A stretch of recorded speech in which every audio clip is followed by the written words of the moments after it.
I never thought my life would come down to a single kiss in an elevator. Growing up, I followed every rule, every expectation. I was the daughter who got good grades, went to the right university, and landed a respectable job. But none of that mattered the day my parents told me I was to marry a man I'd never met. He's successful. From a good family, they said. I stared at the photo they handed me. The man, Rohan, was not what I imagined. He wasn't just physically unattractive to me. He looked rigid, cold, like someone who smiled only when absolutely necessary. There was no warmth, no spark, no softness. Still, I nodded. I didn't want to upset them, but inside I was breaking. The next day, I went to work at Blackwell Enterprises, where I was just another assistant in a sea of high-achieving employees. The only thing that made the job thrilling was the CEO, Ethan Blackwell. He wasn't just handsome.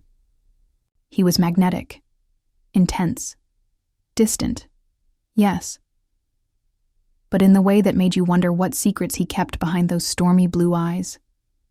Everyone respected him. Some feared him.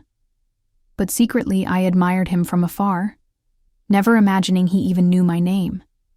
That morning, I was trying to hold myself together when I stepped into the elevator. My heart was racing. My eyes stung from holding back tears. The doors began to close, but then they opened again. And there he was. Ethan Blackwell stepped in like a scene from a movie, calm, tall, composed.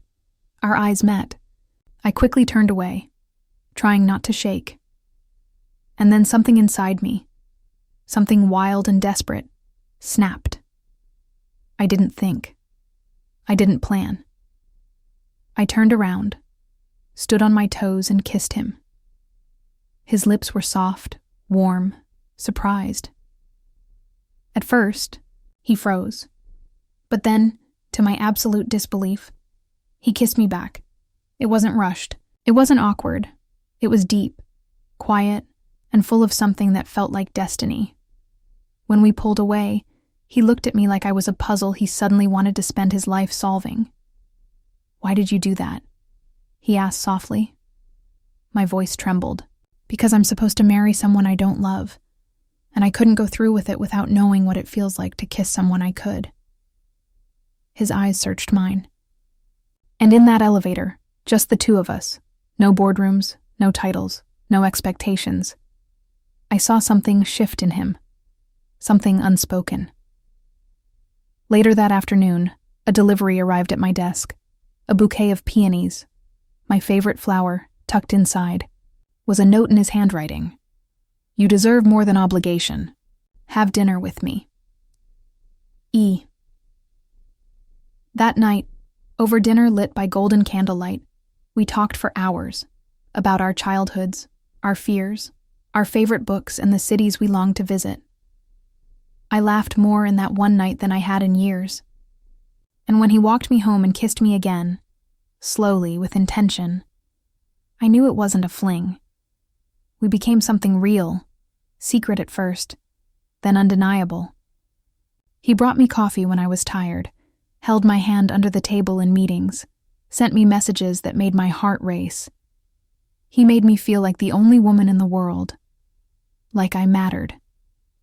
Not as a duty or a checklist, but as a choice. But love is rarely simple. When my parents found out, they were furious.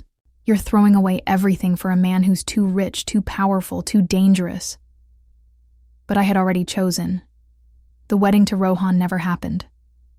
I didn't show up. There was no explanation, no apology. Just silence.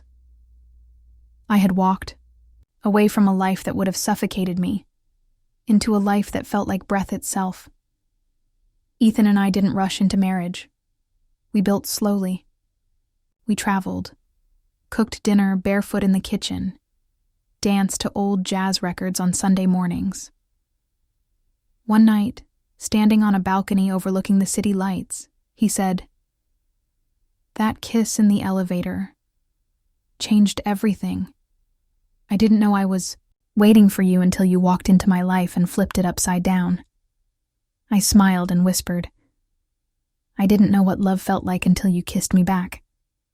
And now, every day, whether it's a kiss on my forehead when I wake up, or a long, lingering one before he leaves for work, I'm reminded it wasn't a mistake. It was the beginning of something rare, something real, something unforgettable.